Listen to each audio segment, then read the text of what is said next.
All right, everyone, welcome back. So where we left off is I had that motor just freshly pulled out, and I was originally just gonna swap them directly and not do anything. Then I got to looking, and a new clutch disc was like $35 or something, and they had a rear main. I was like, well, I'd be foolish to not. So Case has such a wonderful design. I mean, at least it is a one piece, but it's like you have to take the oil pan off to get to it, because these are like two little threaded inserts, and the nuts are in the inside of the block. It's like, I understand why they did it, because the two main caps, but like, put one here and one there. Like, come on. But oh well. And so I went ahead and did that. Pretty straightforward. Kind of a pain. And then I was working on this late last night. And see how this ring gear has a little bit of wear on it? I bolted everything back together. And then I got to looking at this flywheel, which was the one that came with the tractor. Or that engine. And it has this wonderful looking spot right there in it. I was like, well, good thing I have a good flywheel on the bad motor. So we're just, now I guess it's just time we're gonna stab it in here. See what happens. But this motor, whenever you let sludge sit in the bottom of the pan, or this milky, get water in the oil and let it sit for about 4 years, it gets chunky. Very chunky. Because I pulled the pan off this to figure out what was going on before I pulled the other motor apart, and got a lot deeper than I wanted to be. I just figured I was here with this one. This one was here, and I really don't care if I mess anything up. So that's what we did. There's the internals. It's a cute little thing. Only got 3 mains. Granted, they only make like 20 horsepower, but kind of cool. Alrighty, we'll be back in a little bit.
Alrighty guys, got this motor in. Kind of fought us a little bit. Just how it is.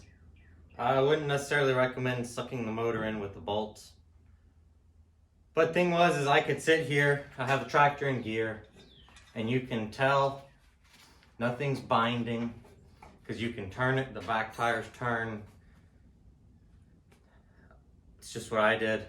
I'm happy with how it worked out. I was being careful. It probably was just the clutch wasn't aligned properly. I don't really have a clutch alignment tool. Other than that though, I'd say it went relatively okay. But guess we gotta bolt the front end on now.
All right, everybody. So we got this motor in, and I kind of took a break and went and worked on it forward for a little bit. And now it's getting late, and I just threw this back in the shop, which I've been cleaning up, which doesn't really look like it, but yeah, threw this back in here. I think I have an alternator for it somewhere, but the issue is my one-wire alternator, which was on this originally, went to my 65C10, and then I put a higher output one wire on it, and then somehow that alternator got drafted to my Case SI, which I think I have just a regular GM Delco alternator that we might toss on this. Really not for certain yet. Might get a one wire. I want to run this thing on 12 volts. Because that's what I had it set up for before. So I robbed the coil off my SI, which I just want to say this is a pretty nifty old coil, which I don't think I've ever seen one like this. It's an Autolite, but this thing has got to be ancient. Which story I got, the motor was running in a tractor a couple years ago. I don't have any fuel hooked up yet, but I have the ignition system hooked up yet. I haven't even filed the points. We're just going to see what happens. I'm going to give it a little shot of ether. I do have it turning over. I changed the rear main. And to do that, you have to pull the oil pan off. And so I had all that pulled off. So I just refilled it with oil. We put the good dinosaur juices in it, that Chevrolet T4. think technically you're supposed to put 30 weight, but my philosophy is these tractors are so old and worn out. I want to put the best oil in there on a budget. I think that T4 is pretty good stuff. I've started running it in everything but my 65 C10. Everything seems to love it. I haven't had any issues yet. So I think we're going to give it a go here. I'm just going to give it some ether and see what happens. I really don't have any. I don't have the fuel system hooked up yet. I'm going to have to dig up a new sediment bowl assembly because I robbed those parts for something else. I mean, we're just going to see what happens. Tractor's been sitting for probably 7 years. And that's why it's like all this stuff's been robbed off of it, which is frustrating now, but like at the moment, I was like, I needed it for this or that, and so this thing, poor thing, was a victim of it. But we have the oil pressure gauge hooked up. We'll probably see if it has any oil pressure. Probably just crank it. Whatever. I mean, it turns over pretty good. And I've put a battery on. My lights still work, which is pretty cool. So we're just gonna see what happens.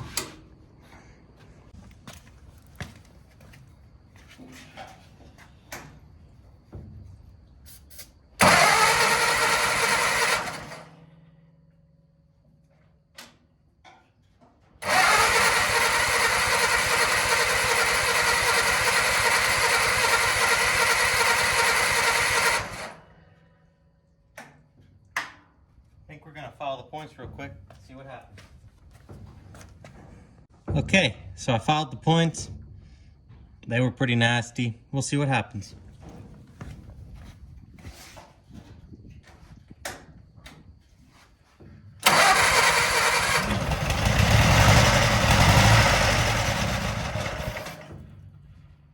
It lives.